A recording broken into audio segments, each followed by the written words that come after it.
That I think peace and freedom and like serenity or salvation, however you want to talk about it, I really believe is found in sitting in the space of learning to love people that are hard to love. Whether that be someone who's stuck in their addiction, someone who disagrees politically, somebody who has really unlikable personality traits. But the sort of work of, I think, Christianity, in my opinion, the work of the spiritual journey is learning to like mine for the goodness in anything and everybody.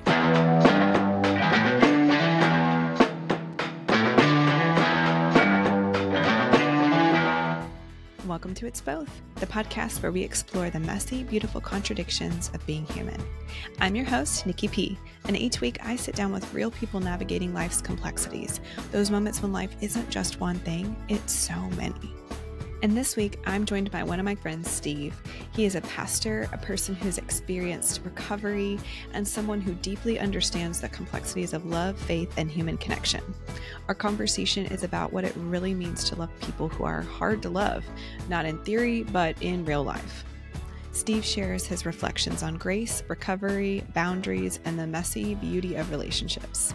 We talk about how community shapes us, what it means to love with both compassion and responsibility, and how sometimes the most loving thing we can do is to love from a distance. So if you've ever wrestled with the tension of holding love for someone while also needing to protect your own peace, this is for you. So let's jump in. Well, welcome, Steve. It's so good to have you. Thank you.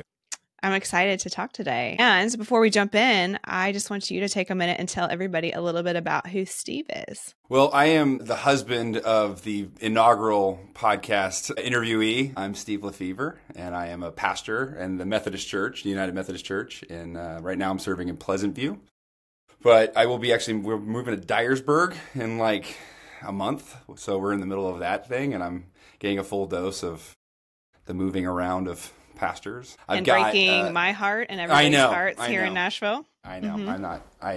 We've been in Nashville for 20 years. I went to Belmont University, where I became your husband's best buddy in the whole wide world. And so we played in a heavy metal band there together, and that was really fun. And I have 3 boys, a 10-year-old, an 8-year-old, and a 3-year-old. And we're in the season of life where we have a lot to do, and the 3-year-old makes everything like way harder. And so it's would not recommend to wait that long to have a 3-year-old.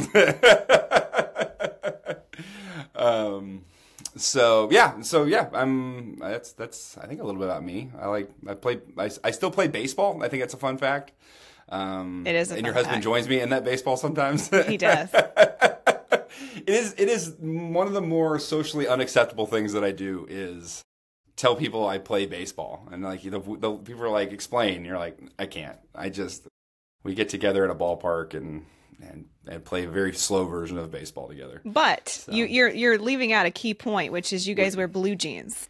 Yes, we are the Blue Jean Baseball Club, and we started wearing blue jeans. The whole thing was like a shtick, and then one by one we all learned that playing baseball in blue jeans is absolutely no fun, and so we found other means and workarounds. It was awful, yeah. And so I play in regular baseball pants, but anyway. But the spirit of the blue jeans lives on. So anyway. So, okay, a little bit deeper outside of all that stuff. What is a little bit about you beyond that? Yeah, so I am a pastor. I was in youth ministry for 15 years. And a significant part of my ministry has been sort of rooted in recovery, like 12-step recovery, which really was out of a necessity, because my mother was a really violent alcoholic. And I mean violent, not she was violent, but the alcoholism was really persistent for her. And she ended up actually dying of alcoholism in 2020. But in that sort of journey of learning to love her, learning to sort of heal from the trauma that is being an adult child of an alcoholic, recovery kind of became a significant part of my journey, and kind of became the thing that I gave away as I did ministry. So that's, I think, some of what I want to chat with you about today is kind of how to sit in that space that recovery has taught me to sit in, and see where we go. Yeah, I think that's great. So, and a perfect segue. So talk about what is the kind of the bothness or the tension that you want to talk about today, and tell me how that shows up for you. Yeah, I think I think what I've learned in my journey is that I think peace and freedom and like serenity, or however you want to talk, salvation, however you want to talk about it, I really believe is found in sitting in the space of learning to love people that are hard to love. Whether that be someone who's stuck in their addiction, someone who disagrees politically, somebody who has really unlikable personality traits. But the sort of the work of, I think, Christianity, in my opinion, the work of the spiritual journey is learning to like mine for the goodness in anything and everybody, and that's more than just like sort of the mental gymnastics of like staying optimistic, but like actually doing the work of like digging in and sort of finding love or kinship or friendship or staying in relationship with people, like, and a lot of it's like in our own families, like how do we stay in relationship with people that we don't get along with or don't like or don't agree with. I found a lot of peace in doing that work, and recovery kind of was the mechanism that really helped make that possible. Yeah. And I mean, I feel like it's so incredibly hard, especially because I have a lot of people in my life that I can understand this with, right? Like a lot of people that I truly love that are also incredibly hard to love, that have been incredibly hurtful, that have had addictions or unhealthy coping mechanisms that then affect me. But I have chosen to keep them in my life because I do love them. And similar to you, I find the goodness in them. However, I know a lot of people that go, why? Why? Like, why not why not just say goodbye to all the people in your life that aren't where they need to be? And so talk to me a little bit about that and why it's so important for you to like keep those people in your life. Because I think people never go away. Like I think about like my mom and dad, right? We had there's some tumultuousness in that upbringing, you know, having a dysfunctional family, you know. We and a lot of us have dysfunctional families, so I'm not special in that. But you know, there's always hurt feelings, and there's always just bad memories and traumas and things like that. Every family has them, I believe. But just like even with my dad, every time I'm like, you know, it is what it is, and you know, we're just going to agree to disagree and go our separate ways. There always seems to be a gravity in that relationship that sort of pulls me back in to go, no, you need to keep working on this. No, you need to stay in it. No, you need to, you know, keep working on it. And I do. I think our relationships have gravity to them, and we can resist that gravity, or we can sort of, you know, move with the flow of you know, these things. And so, you know, but that doesn't mean we always have to be the most intimate relationships with each other. It doesn't mean that, like, even if a relationship is toxic or somebody is, you know, not working out with you, doesn't mean we have to stay in it and be their best friend. But it does certainly mean that, like, we have to make peace with that relationship in one way or another. And choosing love, choosing forgiveness, choosing to reconcile, I think is the path that actually gives us a peace that, like, you can't take away, that can't be just, you know, stolen from you. I don't know. Yeah. So.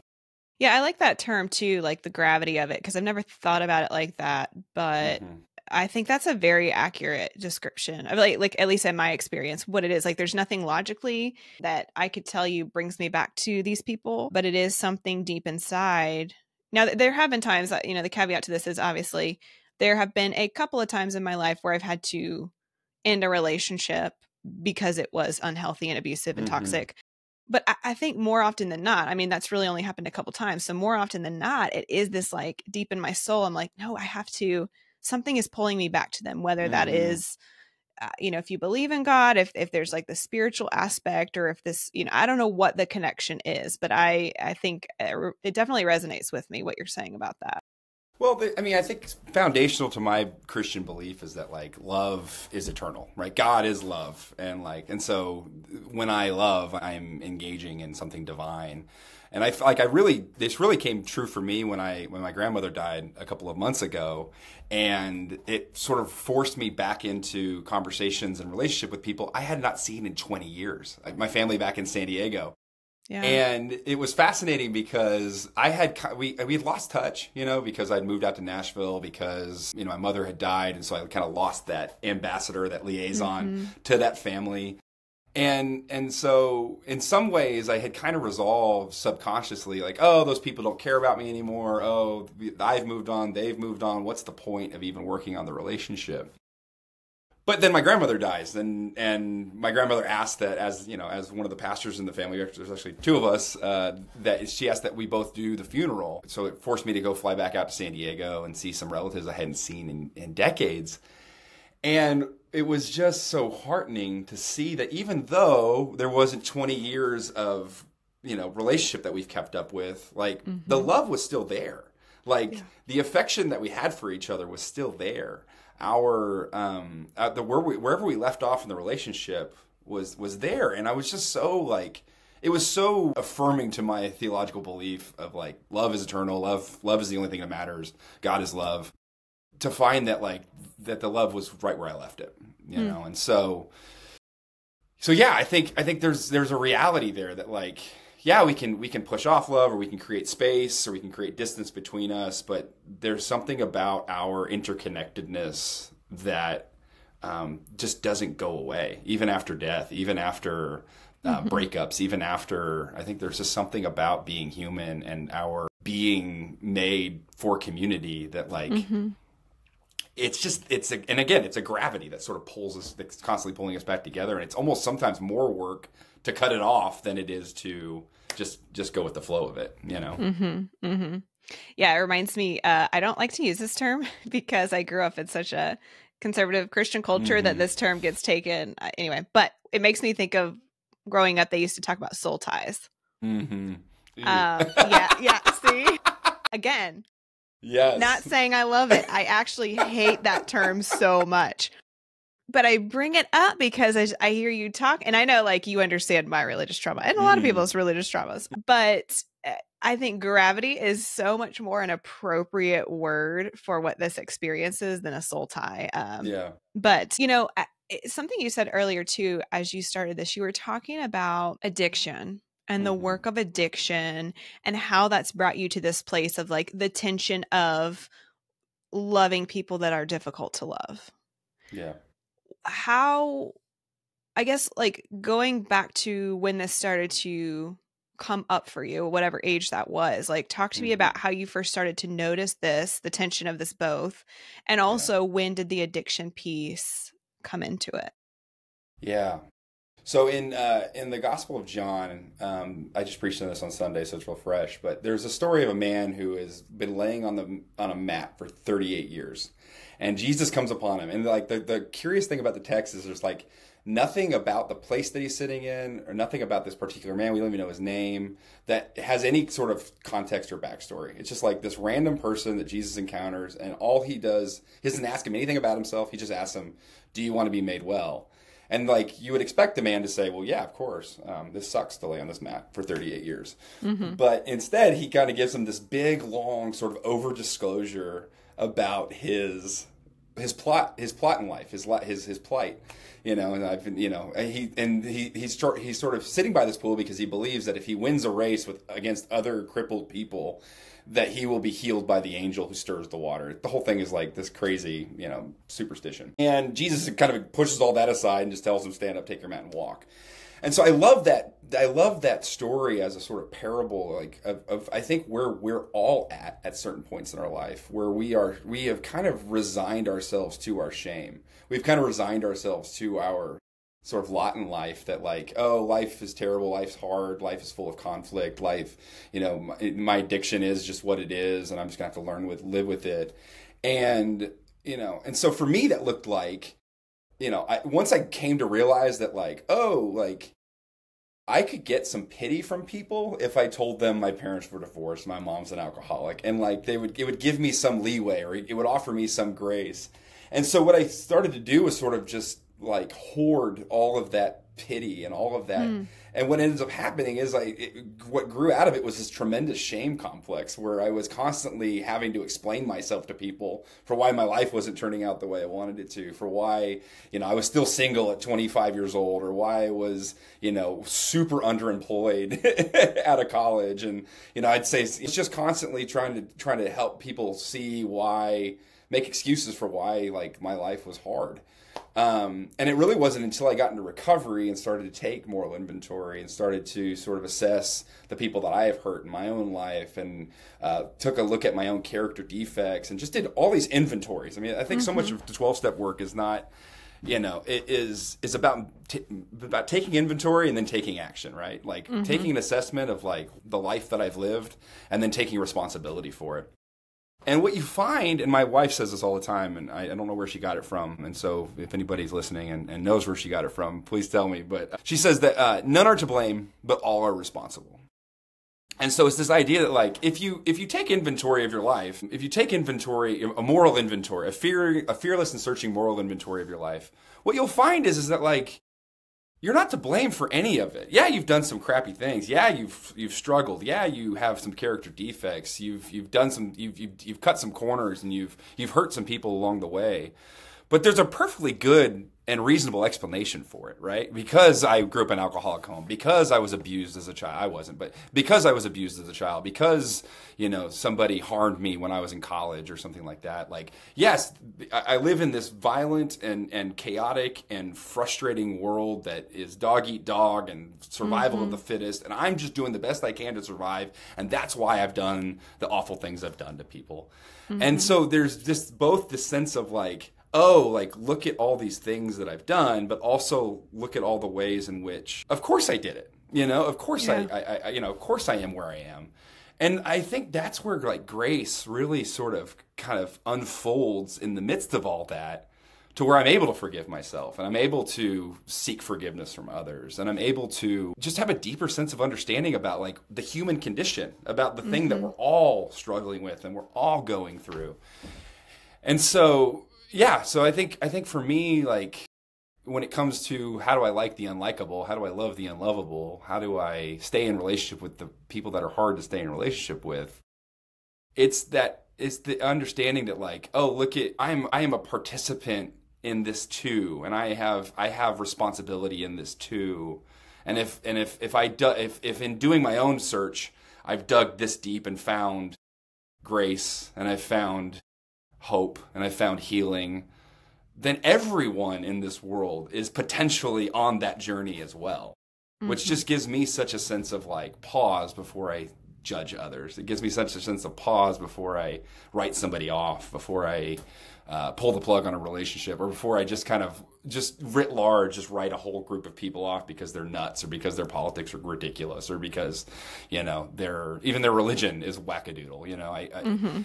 I don't know. There's just, for me, it's all about sort of taking that moment of pause to go, there's probably something I don't understand here, or I don't know the whole story on. And if you would just tell me the whole story, then I would certainly find grace and compassion and mercy for that. Yeah.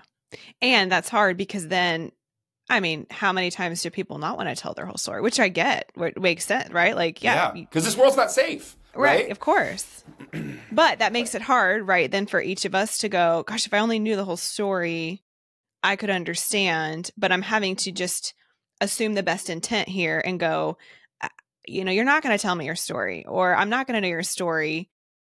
And yet I'm going to assume there's a lot I don't understand, and assume this kind of like idea of grace or compassion that can cover that. But that's really hard. Like, that's such a hard thing to do. It's a hard balance. It's funny. You think about, I'm just thinking, as you're saying that, I'm thinking about, like, Walter White in Breaking Bad, right?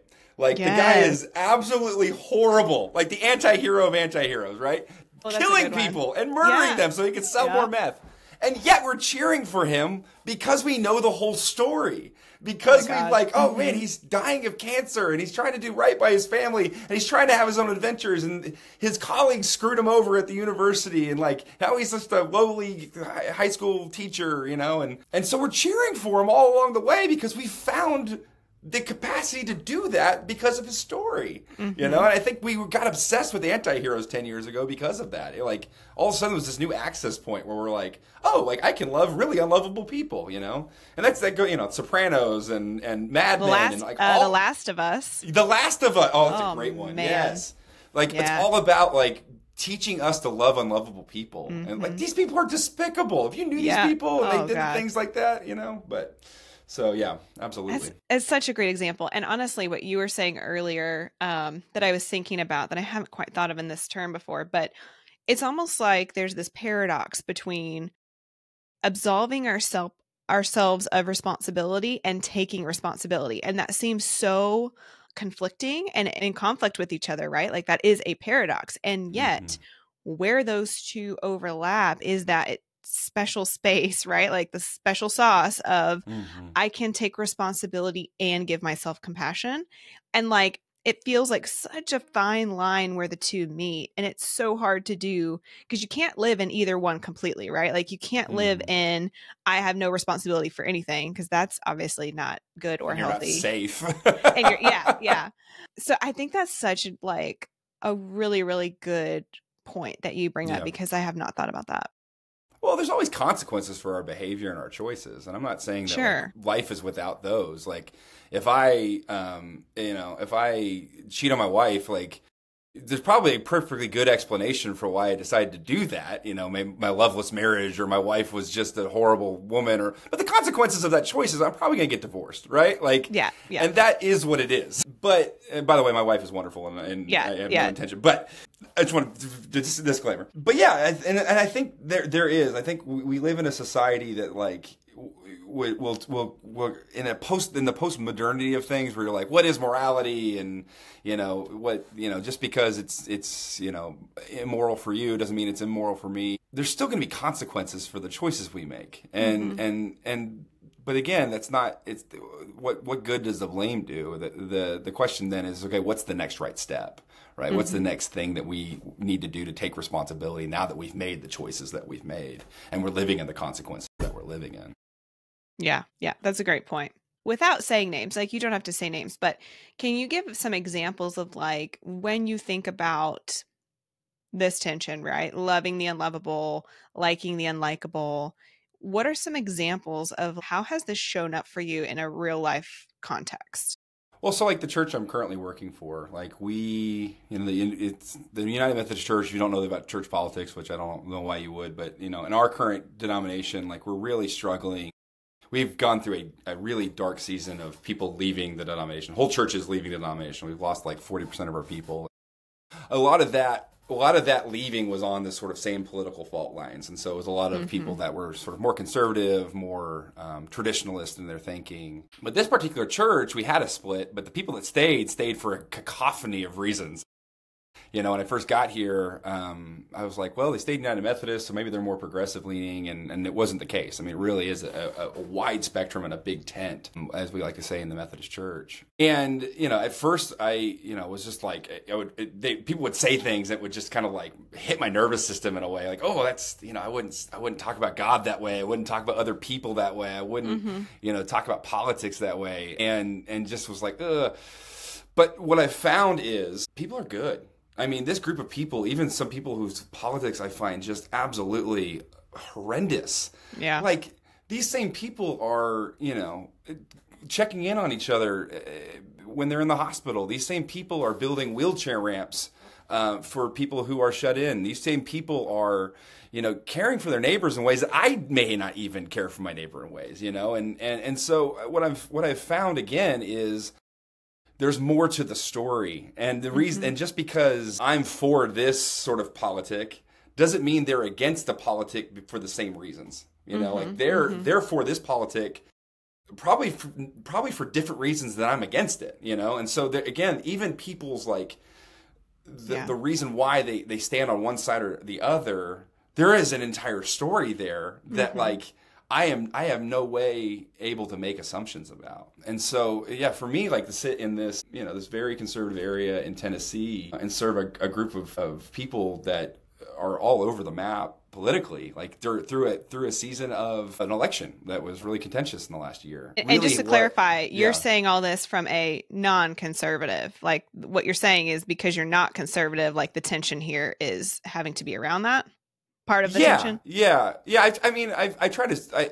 That's an even more complicated conversation. Sorry, you probably don't even have to answer. We can even skip that. Well, I would say that. No, I would say this. I mean, I would say this is I'm not from this area. I don't talk the talk and walk the walk, but somehow I've found a way to endear myself to this community that did involve me taking a position on things that people weren't asking me to take a position on, right? Mm-hmm. Like we live in a world where like corporate organizations are asking us to pick a side in the culture wars, like my bank. I heard somebody be like, my bank was asking me to like take a position on this or that issue, and I think he was being facetious, but the point is like we live in such a world of like sides and like picking a side and like. And I have my opinions. I'm not saying I don't. Sure. But what if I didn't have to voice them all the time? What if I didn't have to like choose whether or not I hang out with this person because they have the same or different? And again, the more we get to know each other, the more we grow in compassion for each other, and we grow in compassion for people's opinions, And so I don't know. Yeah. So I don't. Like I said, like I think the ways I've endeared myself to this community, and not just the Methodist Church here, but like Pleasant View writ large. Like they're throwing a going away party for my family at the baseball field next door, and I can guarantee you, I don't vote the same way as many of those people do. But like we're at the base, they're throwing a going away party for my baseball. We've only been here for 2 years, and they're like, "We love you. We're so sad you're leaving." And I'm like, "We just got here." I think it's because of love. I think it's because we are authentically and genuinely loving people for who they are, where they're at. And again, a lot of that sounds like some Christian platitudes, but like I think if you actually do the mining and the work and the staying in it, even when my nervous system is like, ugh, like there's some really good. There's some goodness in that, and I think that's what I've been discovering in this place is I just feel like there's such an impulse right now to get a few talking points figured out about people, like do the sort of dig, like let me dig around a little bit and see where you stand on some issues. And some people are just really tough. Like some people, like they're so in it, they're like so spiritually formed by the media they watch, and they're so spiritually formed by their the things they're clicking on the internet that there's impossible, and they're like the cringe is so painful. But for the vast majority of people, it isn't that way, and I'm finding so much good in people that I wouldn't normally have eyes to see if I didn't stay in it a little bit longer than my nervous system wanted me to get out. Oh, yeah. Yeah. Well, so how do you like get your nervous system to calm the heck down enough to, because I think that's, if I had to guess, I don't have any science behind this, like research behind this, but like my guess is that's the thing that kicks people out. Like one of the top two, like nervous system or like triggers, whatever you want to call it. You hear something and you're like, okay, this person is a Republican, conservative, whatever, and I'm out. Like I can't talk to this person, or vice versa, right? So like, how do you get past the nervous system reaction enough to go, okay, let me dig deeper? Like, do you have to take a break? Do you have to like come back to that person? Like, what does that look like in practice? So that to me is what Christianity is, right? So why do I meditate? Why do I read scripture? Why do I take communion? Why do I like all of this stuff is rehearsal and practice and formation around being with people. Like I really do think that the whole way of Jesus is like learning to love people that you're not supposed to love, right? J.D. Vance said something really ridiculous a couple months ago, and they were asking about his Catholicism, and he was like, "Well, first you love your family, and then you love your friends, and then you love your country," or whatever it was. Some like higher. I'm like, everybody does that. That's not special. That's not Christian. That's just like what you do. And so it was kind of a way of excusing his need to love, refugees and immigrants.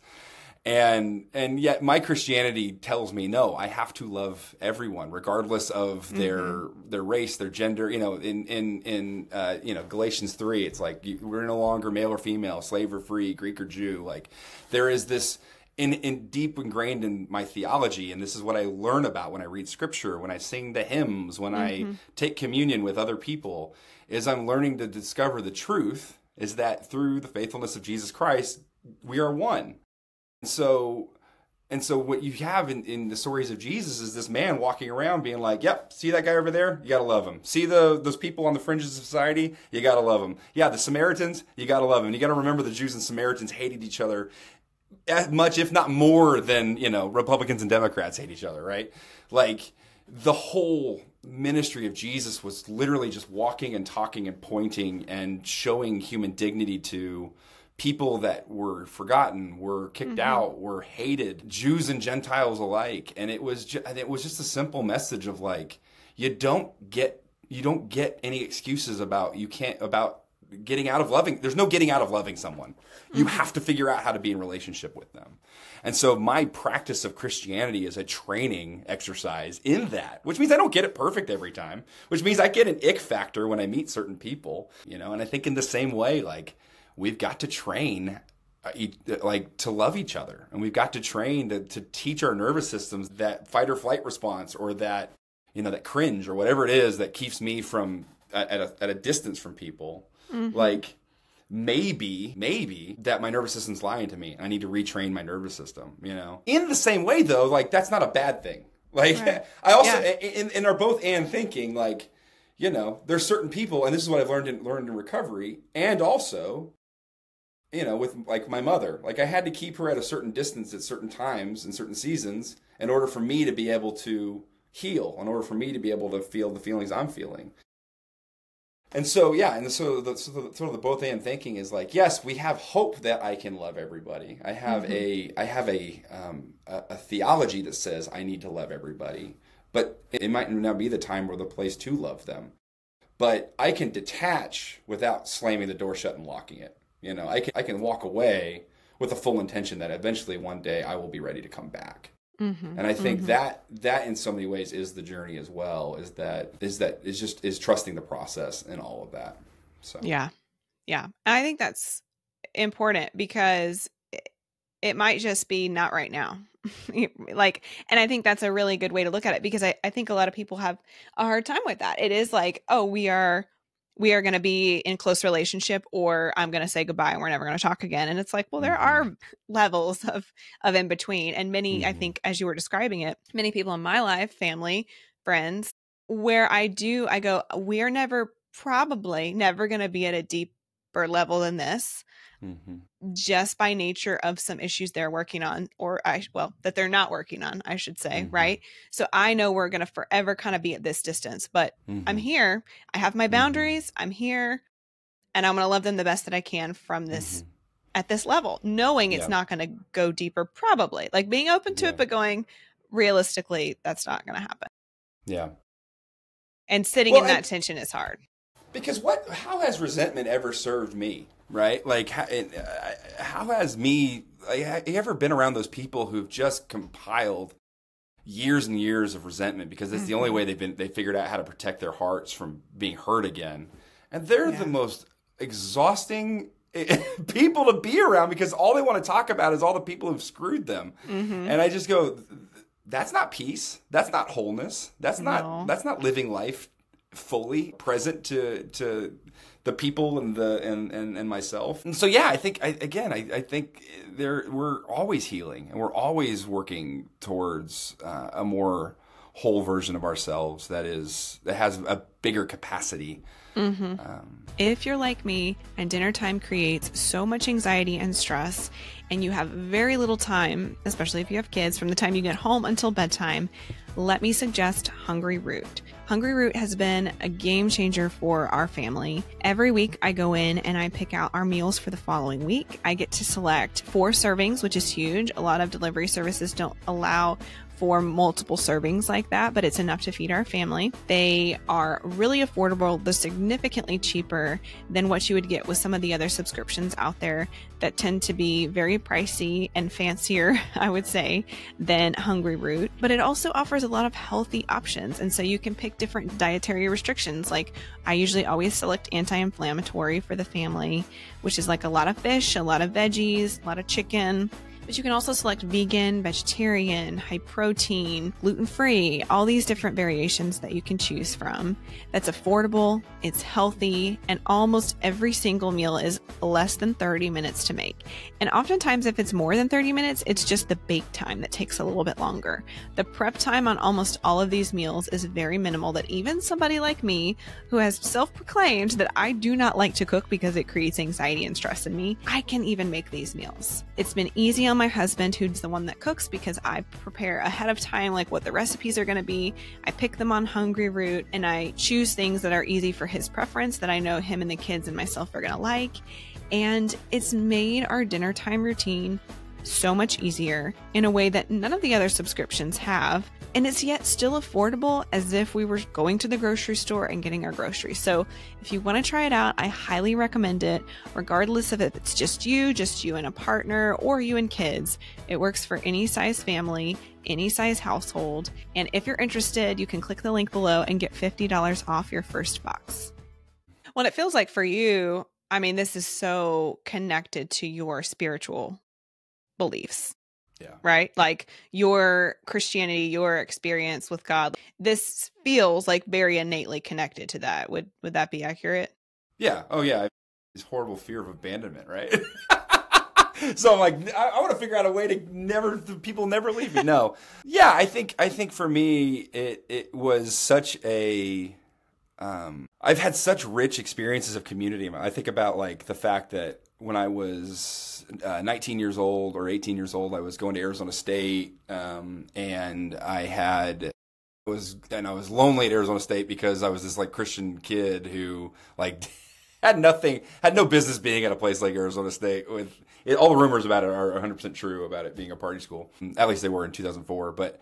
So anyway, in 2004, I take a fall break trip out to Nashville, and this is how I ended up at Belmont. And a group of friends, a really close friend of mine who'd moved from Phoenix to Belmont, took me with his group of friends to this lake house in Kentucky. And it was this like super rich, affirming, loving, like laughing-filled time together with this group of guys. So much so that I was like, I am transferring tomorrow to Nashville. And I did. And I came here and I had this really rich experience.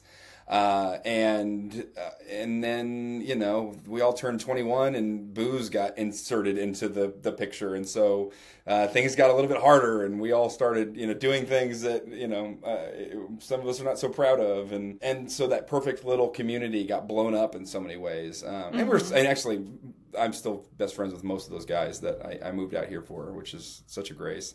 But even that, I mean, I think about how much work that was for me, where there was so much resentment and frustration, and the fact that our perfect little utopia got blown up because of, you know, girls and alcohol and, you know, just growing up and becoming adults who had, you know, who loved Jesus or didn't love Jesus, or, you know, had certain morals or didn't have certain morals, or was pursuing certain careers and not others. It was just like the nature of people choosing their own path. And I hated it because it was like, it meant people had to leave me, and I felt so abandoned by it. But so for me, like it's been that work, is like I felt deep senses of connection, whether it was through Christian community or just, you know, organic friendship community. And I've also felt like deep loneliness, and I've felt deep abandonment, whether that it was through friendships or families or whatever, you know, the heartbreak of breakups and things like that. And so for me, it's just been, okay, how do I have peace knowing that this is the reality of life, that we go through seasons of deep connection, and we also go through seasons of wilderness and loneliness. And so what I've found in this work is that's a sort of both and way of seeing it, and tools to navigate the wilderness, and tools to be very present when the going is good. And so very much informed by my story, and out of necessity. You know, I've really struggled in my life with depression and anxiety and panic disorder and horrible codependency, and I've been very cruel to people in those moments because of how much neediness I had, and them not having any ability, capacity, or desire to meet me in all that neediness, you know. And so and now that I'm a dad and a husband, like I'm really, you know, I like to stay married, and I'd like my kids to still like me when they're adults. And so, you know, so some of this is born out of that. I mean, how much of parenting is like learning to accept my children for who they are, and not and not who I want them to be, you know? And I'm like, oh my gosh, you know, it comes out especially on the ball field. Oh, yeah. Well, that's just the start of it. Yeah. I completely get that. And I think it's so good to hear like your experience in that, because I think that's really impactful. I think that really connects. I think most of us can say, yes, I understand fully what you're saying, and it speaks to me. And I think I was just wondering too, because so much of, I think, how you're identifying this love the unlovable, like the unlikable, you have this foundation in God and your spiritual beliefs. And I'm thinking about those who maybe either aren't a part of a church anymore or a religious belief, or just don't believe in that, don't have any kind of religious ties. What would you say to them, like, for this experience of liking the unlikable, loving the unlovable, without that like basis of this is like what God says and love and like the Christian aspect of it? Like, what might you say to those individuals? Yeah, because to be fair, like this is very informed by my theology, right? Like I believe that God created the world, and God said the world is good, and so the people that God created to be in this world are good, you know. And I really like the way that Methodists talk about original sin. It's not that we are born evil; it's that we are all faced with the pressures and the plight of our human condition. And because of that, like, we all inevitably fall susceptible to the struggle of being human. And that is how we describe original sin in the Methodist Church. And I really like that, and that because it helps me to say that, like, there's a goodness underneath all of that in everybody. Again, so then every relationship is this sort of mining expedition to see the goodness that's promised to me in my theology. Right, and so it's almost based on all these hypotheses, you know. And so far, I haven't been proven wrong. No, I've never in my work of small groups, whether they were at a church or they were at a YMCA or they were in a jail. I've done these sort of recovery groups, you know, all over Nashville, and actually in other countries as well. In all of this work, I've never ever. We're talking about people in jail. We're talking about people in churches, like. I've never heard somebody tell me their story, and I have not found a way to love them through their story, through the curiosity about who they are. And again, that my even meeting them where they're at to hear that story is because I believe that God made this world good, and there is good in everything and everybody, because God is in everything and in everybody, and God is love, and love is the highest form of good, right? So yes, but also. So if you're somebody who doesn't ascribe to that, who doesn't have that sort of, you know, information downloaded into their soul, hasn't spent a lifetime, you know, reading a Bible that promises these things, I would just go back to like, I would just go back to these sort of universal human conditions, which is like, we all have a need to belong. Like we all have a need to have some sense of significance. We all have a deep need for meaning. We all have, you know, there was that whole thing in World War II where they had all these orphans in England because of after the London bombings, and it was the orphan babies that were held and loved by nurses that survived, and the ones who didn't were not. So like there is something about loving one another that is an essential need of being human. And so for me, I just go to get that love that we're looking for is going to require help. Right, and so recovery does a beautiful thing in that it doesn't require you to have a doctrinal subscription to a certain level. It literally is like, you just need a higher power. You just need to admit that you need help in this work of loving and being loved, in this work of being unbinded from the things that enslave us as human beings. And so to me, I just go, whatever level of God you need to be convinced that you need other people, I'll meet you there and we'll talk about it. And I will, I'm not at all interested in making you believe what I believe, except that you need other people to get through this life. And I would like to argue that, like, I don't think we have enough time to pick and choose the perfect community. Like, we're just kind of in the communities we're in. And in a lot of ways, like, we're in the communities that we're in for seasons. And so what better place than here, and what better time than now, to quote, you know, Rage Against the Machine, than for us to love where we're at and who we're with. And I think that to me is the work. And I love the fact that Jesus gives me not only permission to do that, but also like a roadmap for how that's possible. So Yeah.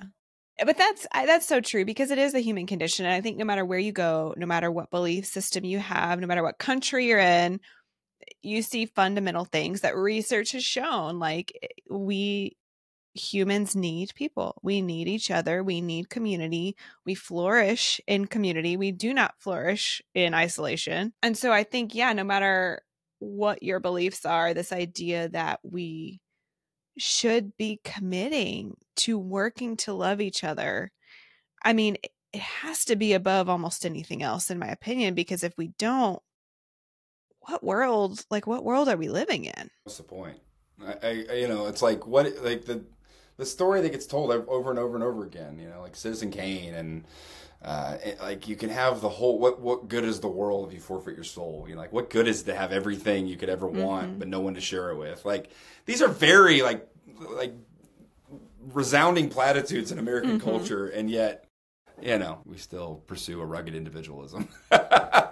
We can't stop. Can't help ourselves. Yeah, let me just do it myself. Yeah. Has there ever been a time where you've had to flip into that space of saying, okay, actually, this is toxic, this is abusive or unhealthy, I need to end this relationship? Yeah. I mean, so I think about my mom, and there were seasons when, I think when she was good, she was so good. And when she was off the wagon, it was really hard. And so, she would call, and there'd be seasons of life where I just didn't have the capacity to really navigate a difficult relationship with her. And she'd call, and I'd say, was she slurring her speech? Did she say things that were, weird? And I'd end a phone call with her where I'd be like, I'd just be a mess trying to like dissect and pick apart the phone call that we just had. And it would just wreck my sense of peace. And so I realized, like, my sense of peace is far more important than having these phone calls with my mom where I was just a mess afterwards. And so, yeah, I would go 6 months without calling her. Now, I'd still love her, and I still care. And then, I get a call from my stepsister, and she'd say, hey, your mom's, back in rehab, or your mom was found in a park face down with a bloody face, or found sleeping in a parked car. And sometimes I'd go, oh my gosh, tell me more about that. And other times I'd say, okay, thanks for letting me know. And then I'd move on, because I just didn't have space for that at the time that I was in, And so, yeah, again, I just think it's this sort of ebb and flow, and then there's romantic relationships that I had in my early 20s that some were more unhelpful than others, and just kind of, but I think there's a way to break up, and there's a way to detach, and there's a way to move on, and there's a way to even be grateful that for the time you had together, in a way that doesn't pack in a bunch of resentment, in a way that doesn't that doesn't have to be resentful and angry and bitter, but can actually be full of gratitude. I just think, like, I was taught, maybe I learned, how to win when it came to breaking off relationships, and I was pursuing this sort of, I want to be the winner of this relationship when it's over. And then I've learned, and then you get there and you realize, like, it's hollow, and it's a horrible thing to maintain, and it's really lonely to be there, and I don't really like myself, who I am, when I'm in the midst of this. So yeah, and so for me, it's just like, I think at the end it just comes down to gratitude. Like, what am I grateful for? What can I take away from this thing? And I find that really healing in the midst of relationships that do end. And giving permission, when people move away, giving permission when a relationship takes a 1, 5, 10, 20-year pause, like giving yourself permission to not feel shame and guilt that it's not being maintained, but trusting that the love is real and it will be there when I get back to it. And I've found that to be very true. And so that gives me permission again to just be grateful for the time that was had. And to recognize that I can learn to love again, or I can build new relationships and start new, and new people will be blessed by that, and myself included. Yeah, that's really good. As we're wrapping up, I only have a couple more questions, but one thing I'm thinking is, has this ever And maybe not, but I'm thinking of my own story here. Has this view, the way that, and the importance of loving the unlovable, liking the unlikable, that's time and capacity, right? That's effort, and that is work, and it is hard work. Has that ever, because of that view and that time that you're giving to some of those more difficult relationships, has that in any way affected your steady, close, intimate relationships? And I don't just mean spouse, but like could be spouse, could be family, friendships.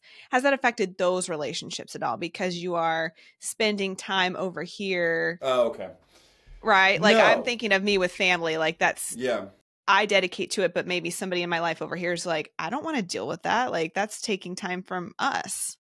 Yeah, so I would say that's probably a good litmus test for whether or not the work is we're like a codependency litmus test, right? Like if I'm doing the work and if I'm actually healing and if I'm actually creating the right space that I need to be a fully functioning human being but stay in relationship with you. If I'm doing all that well, then all of my relationships are going to find more health and goodness and everyone's going to enjoy being around me more, right? So I just think I think perhaps that's a good litmus test of going, okay, I'm working on this relationship over here, but it's requiring 130% of my attention. Yeah, yeah. You may feel a little bit better about how you're doing it, but you're still, maybe there's still some work that needs to be done away from them before you return back to that relationship. So I'm a codependent. Got it. No, I totally get what you're saying. Because it is. It's not. I think it's less individualized, right? It's like it's not about this relationship with that person and how it compares to this relationship with that person, but like how am I navigating the world in a way that is promoting grace and peace and mercy and goodness and kindness. And I just go, no one should ever be jealous of the fact that I'm giving kindness here, here, and here, and here, and here, because it's going everywhere, right? It's not just going, because I think the jealousy would come in when I am giving all of it to this other person over here codependently, because they're not, it's not a gravity relationship, but it's like a freaking black hole of a relationship, that's just sucking everything into it. Yeah. It was funny. I was one of the guys at Sage Hill Counseling, where I used to hang out with them a lot for like workshops and things like that. Anyway, he talked about, I think it was Stephen James. He talked about how his first time he'd ever been in like a recovery setting. They asked him like, when I'm going to start walking towards you, and tell me when to stop when you feel uncomfortable with me walking towards you. And he was like 20 feet across the room. And he said that the guy took 2 steps towards him. He's like, that's close enough, and he said that was, and I love that example because it is. I think we're all working on letting people closer and closer in, right? I'm working on how do I create more intimacy in all of my relationships. And so that I can feel fully my own feelings, right? And so I think we all have, I won't speak for everybody. I have lived my whole life with different dysfunctional relationships that have taken up too much of my time, that have taken up too much of my energy. And there's others that I've left undone, I've left neglected. And so, I don't know. I think there's a sense of sort of universality across our relationships that once we kind of get to that sweet spot, I think they all kind of work together in that way. So, I don't know. Maybe I'm just making that up. I don't think so. I don't think you are. No, that's good. Well, thank you for just sharing your stories, your experience, being vulnerable. I feel like this is a really tricky topic because a lot of people struggle with this, myself included. I think all people to some level struggle with this, right? So yeah, thank you for just sharing all that and being willing to talk through it. And it was really good. And I think on a lighter note, I would love to know what is something that you do that is ridiculous or relatable. So I have a oversized FOMO complex, fear of missing out. So I am 100% motivated and driven by fear of missing out. I only do anything because it includes other people doing it and I'll be with other people in it. So if you ask me, like, what do you like to do? Most of the time, it's like, whatever we're going to do together is what I like to do, right? And like, what are your hobbies? Like, what are we doing? Those are our hobbies at the time. So, like, I've become a fly fisherman because my friends were all fly fishing. I play baseball because all my friends were playing baseball. All the things that I'm interested in. I'm like in a book club now. I have probably 730 group chats going on at one point in time that are all on various topics and subjects that is just me not missing out on anything. So I would just say, yeah, I you want to talk about codependency there. That's the one I'm still working out, that like I don't need to be everywhere all the time with everybody. That's such a good one. It is so true, because there's so many times where I feel like I've been talking to Heather, or we happen to see somebody here, and then Heather's like, wait, Steve wants to come. I'm like, oh, Steve's coming? She's like, yeah, Steve's coming.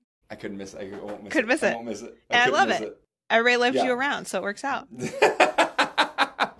Yes, I am 100% wired by FOMO. So that's my quirky. So is that why you came on the podcast? That's exactly why I came on the podcast. Yeah. I was like, wait a second. Why is Heather getting to be on the podcast? And then I was like looking at your other guests. I'm like, I know them too.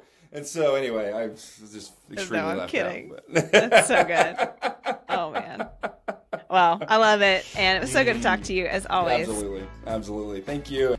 If this show is meaningful to you and resonates with you, it would mean so much to me if you would take a moment to follow the show on Apple, Spotify, or wherever you get your podcasts. You can do that by hitting the little plus sign on the main show page or hitting follow or subscribe. If you could also leave a rating or review and share it with somebody who might need it, it would mean the world to me. This really is the most impactful thing that you can do for the podcast. And that's how this community grows, through real people, real stories, and honest conversations passed from one person to another. So thank you again for listening, and remember, it's okay to feel all the things, because so many times in life, it isn't either or, it's both.